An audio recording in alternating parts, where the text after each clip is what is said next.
What if I told you that you can enjoy your life, spend money while saving and planning for your future without feeling miserable or feeling like you're sacrificing the quality of your lifestyle?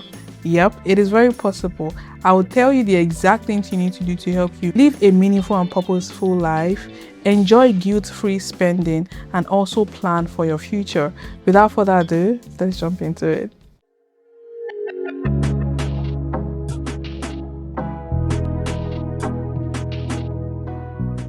Hi there, welcome to today's video. My name is WhizQueen. I create content on finance, business, and travel. And if you're just seeing me for the very first time, I would love for you to stick around by hitting on that subscribe button. If you're returning, please, you know the vibe, give this video a thumbs up, leave a comment below, let me know how you like the video, and if you want me to cover any other topics as well. Okay, so why are we even here in the first place? A lot of people think of a budget as if you are depriving yourself of the good things of life, you're sacrificing or you're slaving. You feel trapped when you create that budget. Now the reality is, if your budget feels that way, then it's not a good budget. It's not even working.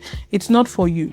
What most people do is they go online, they see budget templates, they see what other people are doing with their budget, and they copy the exact same thing for themselves. But no, your budget should reflect your own lifestyle, your own personality, what you value, what you enjoy. That is it. If your budget is reflecting someone else's lifestyle, it'll be very hard for you to follow. So today I'm going to share with you how to actually create a budget that doesn't make you feel trapped, a simple budget that works, and something that would also help you plan financially for your future. Because the goal is not for you to suffer, it is for you to really live a meaningful life. Stop feeling guilty every time you spend money, but at the same time not give up or compromise on your future. But before I start telling you all the details of what you need to have in your budget, let's first get it straight. Why do most budgets fail? Most budgets typically fail, like I said, because they are copying somebody else's lifestyle. They are not realistic for your current situation. What is a budget meant to do? A budget is meant to be a financial GPS guiding you on your financial journey. Let's say, for example, I asked you, hey, whatever your name is, come see me at my house. The first thing you ask is what my address is, right? And once you have the address, you put it on your Google map or GPS to start driving towards where you're headed. So you need to know where you're going, and that is literally what your budget does. Your budget is your financial GPS. Once you change that mindset and stop seeing a budget as if it was restrictive or punishing yourself, then you start to know that, okay, I need to think of it differently and truly use it.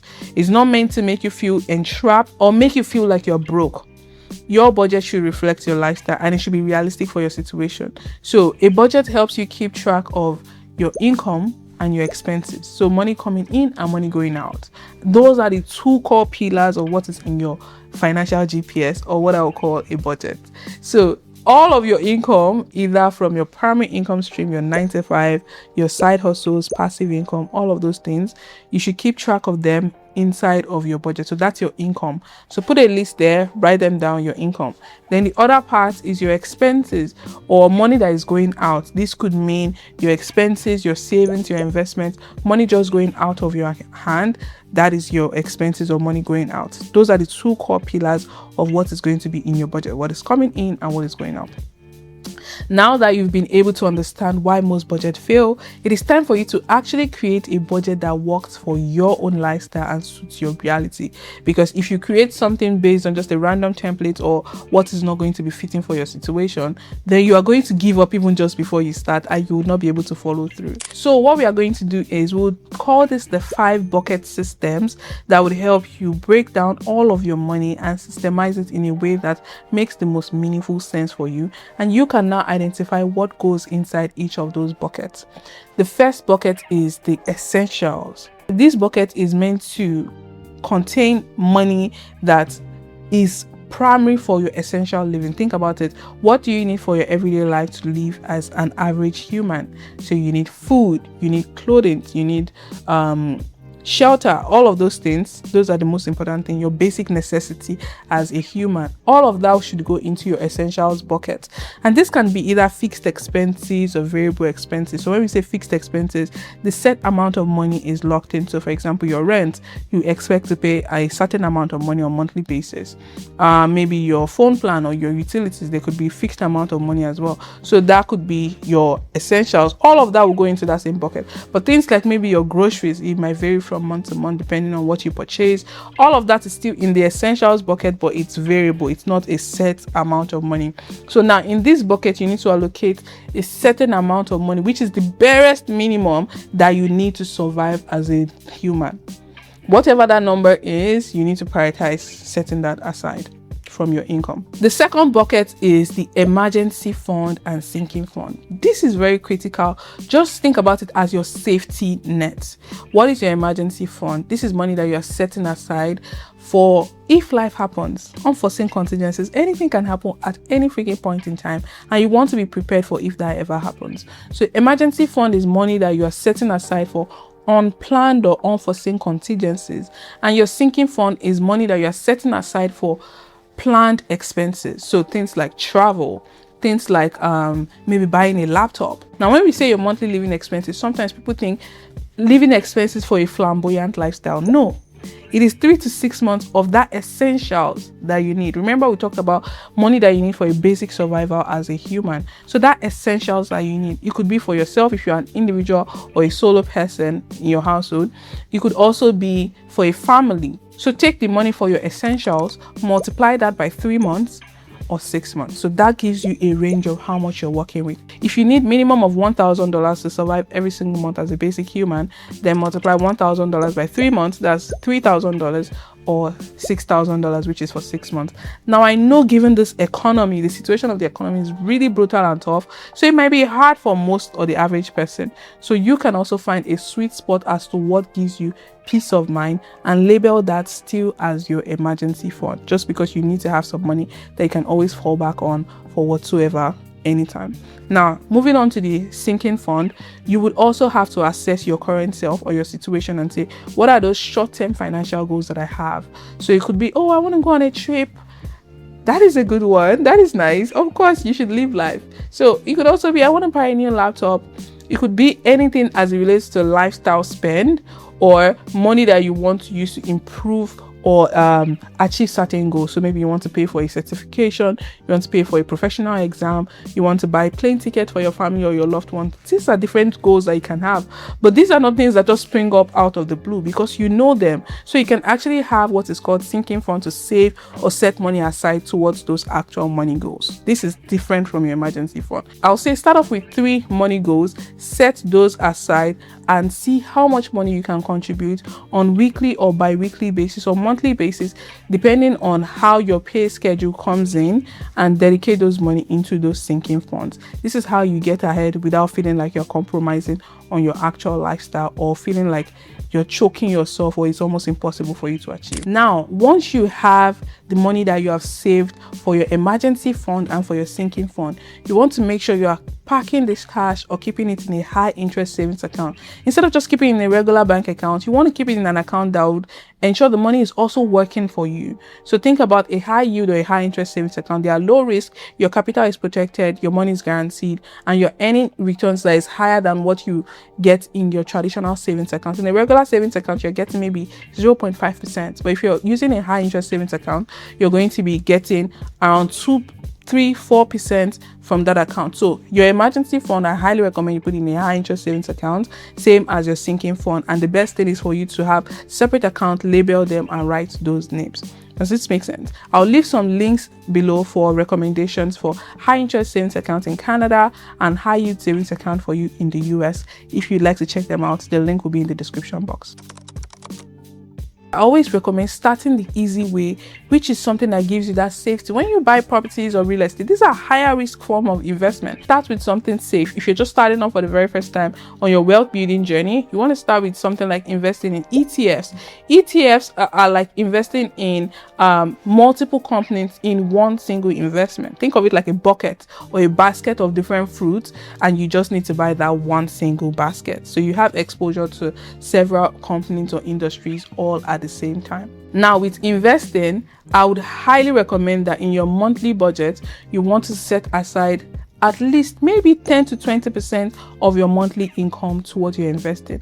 I know this might be very hard given the state of the economy, but again, remember, you're planning for your future here, and whatever you're able to afford on your own current based on your own current financial capability, then you're welcome to set that up. I didn't want to share the 50-30-20 rule, in as much as I know that can give you guardrails or guidance on what to do, but I also know that given the state of the economy, it might not be the most realistic for you to say, oh, I'm just spending 50% of my income on essentials and this 30% into my wants and 20% into savings and investment. It might not be the most realistic. Again, the whole point of this video is for you to be able to see the exact pain point for you and identify what your financial priorities are without just copying someone else's blueprint. And I'll highly recommend you start off with things like an ETFs instead of picking stocks. Now, once you have that percentage set aside from your bi-weekly paycheck or your weekly or monthly paycheck, make sure you have that listed in your budget as well. Because again, this budget is not just meant to track money going into your expenses or money going into just your savings. It's also meant to track money going into your investment. There are two ways for you to think about your retirement fund or your future wealth. You should have a retirement account. It could be your 401k, it could be your RRSP. Just think about, or even a TFSA, just think about the money you're setting aside for your future, for your retirement plan, and have that set up into an investment. The second part could be like an additional money that you're setting aside, maybe not for retirement, because retirement seems like, oh, in my 50s, in my 60s, all the way down there, but it could be a longer term goal. So when we say long-term goal, anything above 3 years is long-term. So maybe you're planning to buy a house. So you can actually start saving money and invest that money instead of just keeping it idle in cash. Invest it into the stock market so that you are now getting returns. So you have your retirement funds here, but you also have another fund that you're setting aside for longer term goals, which, for example, could be buying a home or getting married. That's also another goal. It could be wedding plans. You're saving money for your wedding that is probably happening in the next 2 to 3 years or 5 years, and you want to have that money invested as opposed to sitting idle in cash. Unless the wedding is within the next 1 year, then you don't have to invest that money. Maybe you can just put it in a high interest savings account. Now you have money for your essentials, you have money for your investment, for your future. You also have money for your emergency fund or other sinking fund. It's time for you to think about enjoyment, because one thing about me, I'm living in this life for enjoyment.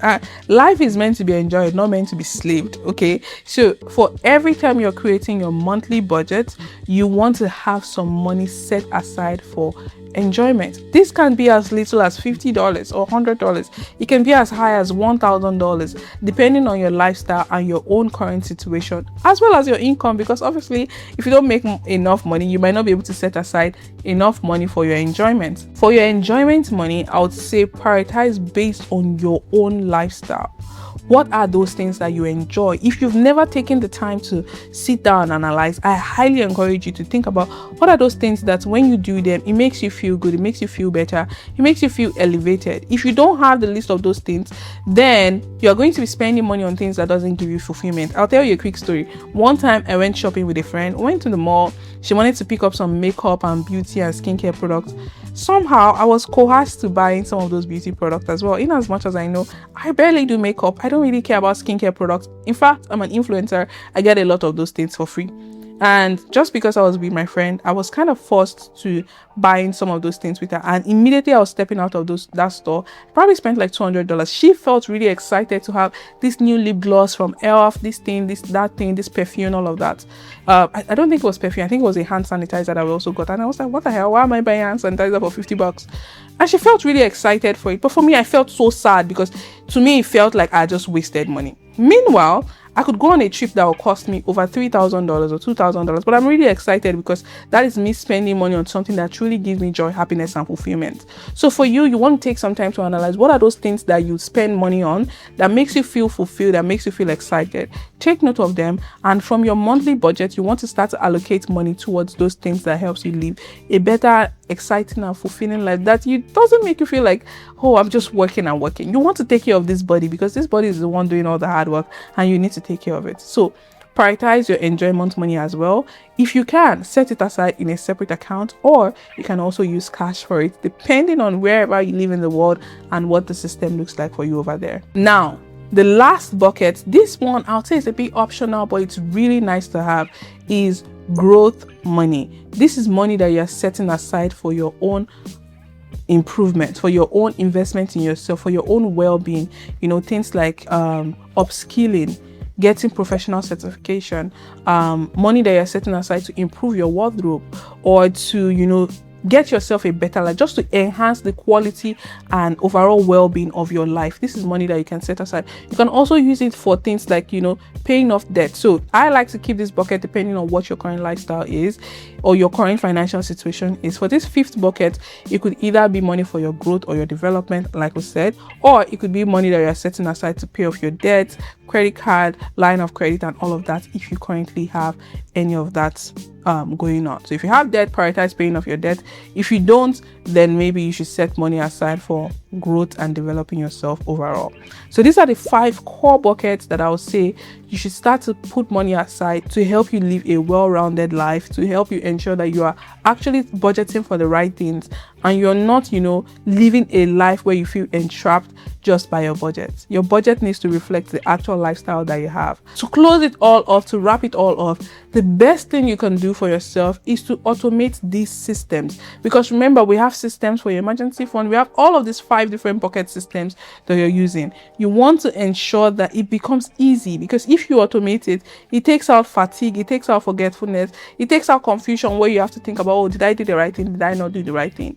So once you have that automation in place. So automation means once your paycheck hits the bank, a set amount of money is going straight up into your savings, a set amount of money is going straight up into your investment, your rent is paid automatically, your bills are paid automatically. So you are spending only what you have left, if at all you have any at this point in time, because the money is probably allocated towards something. It helps you ensure that you are removing fatigue and you're staying consistent and on track, and you don't have to every single month sit down to create a brand new budget for yourself, because everything is now going to be automated and easier for you to follow through and manage. Now that you understand what you need to do, create your budget, how to manage it and all, I want to point out a few mistakes that I've seen when it comes to budgeting. Number 1 is not setting aside money for miscellaneous expenses. Sometimes some of these expenses that comes up, you can't even identify them. So every month for me, I always like to set up about maybe $200 or $100 for miscellaneous expenses, things that I really cannot account for, like parking. I live in Toronto, I live in a city where I have to park from time to time. Sometimes I'm out more than usual, so I have to buy gas, especially in summer months. I have to buy gas more than I typically will in winter months. So the budget that I'll have for my winter time might not exactly work for summer. So I need that miscellaneous line expense to allocate for that additional expenses that might come up. Then also things like fees. A lot of times we forget that maybe, or even taxes, a lot of times we forget that there are some additional extra fees or expenses that is added on top of your monthly budget. So for example, you pay your phone bills. There are usually taxes on top of it. So sometimes people don't remember to allocate for that, but you should. Your budget should not only reflect the exact amounts that you're paying for your for those subscriptions or membership that you have. Keep in mind that taxes is a thing, fees are a thing that you also have to pay for all these things. The next is subscriptions, because subscriptions are already automated. Many times you forget them. So please go ahead and scan, do a quick audit of your subscription. Go on your Apple subscription or your iPhone or whatever tools that you use. Check them out. Are they subscriptions that you're still using? If not, go ahead and cancel them. You can always resume the subscription whenever you need them. And last but not the least, I know I've said this before, I just want to rehash it again. Stop copying someone else's budgets. I'm going to leave a budget template for you below for you to use it, but just think of it like a template. It's not meant to force you into the lifestyle that is already created in that template. No, create a budget that is relevant for your own unique situation, your own unique lifestyle. Think about your family, think about your situation, think about your finances, think about your income, think about your financial priorities as well. If you're trying to get off paying off debt, then maybe paying off debt should be your priority instead of enjoyment. If you're planning to, start to buy a property, then maybe buying a property or save for buying a property, maybe that's your priority instead of setting aside all that kind of finances. I hope this video helps. We've gone into the details and the nitty-gritty of creating a simple budget that will work for your lifestyle, that would not make you feel deprived and would be easy for you to follow and stick with all through. If you enjoy watching this video, please give it a thumbs up. If you're yet to subscribe, please go ahead and subscribe below. And if you have any question whatsoever as it relates to your finances, budgeting, investing, or whatsoever, leave them below in the comment section. I'm more than happy to address them, or maybe make another video to help you get better understanding of how to manage them. Thank you so much for watching. Don't forget to share this video with a friend. I know for sure they will find it valuable, and I'll see you in the next one. Bye.